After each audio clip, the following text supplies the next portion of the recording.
अस्सलाम वालेकुम ख़वातीन हज़रात, आज की सबसे बड़ी और इंतहाई अहम खबर के साथ आपकी खिदमत में हाजिर हुआ हूँ। जी हाँ ख़वातीन हज़रात, मुल्क के बेशतर इलाकों में मौसम गर्म और मरतूब रहेगा, जबकि बलाई सिंध और जनूबी पंजाब में शदीद गर्म रहेगा, मरतूब रहेगा।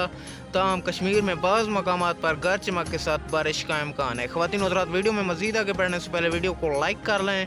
मज़ीद अपडेट देखने और सुनने के लिए चैनल को भी लाजमी सब्सक्राइब करके बेल आइकन को ऑल पर सिलेक्ट कर लें, ताकि इस तरह की वीडियोस का नोटिफिकेशन भी मिलता रहे। ख़वातीन हज़रात, गुज़िश्ता 24 घंटों का मौसम मुल्क के बेशतर इलाकों में मौसम गर्म और खुश्क रहेगा। आज रिकॉर्ड किए गए ज़्यादा से ज़्यादा दर्जा हरारत जैकबाबाद सिबी 48 और नवकदी में 47 डिग्री सेंटीग्रेड रिकॉर्ड किया गया है। ख़वातीन हज़रात, महकमा मौसमियात की रिपोर्ट के मुताबिक अगले 24 घंटे मुल्क पाकिस्तान में शदीद गर्मी होगी और हीट वेव्स में शदीद इजाफा होगा। 30 जून से मुल्क पाकिस्तान में बारिशों का एक नया स्पेल दाखिल होगा।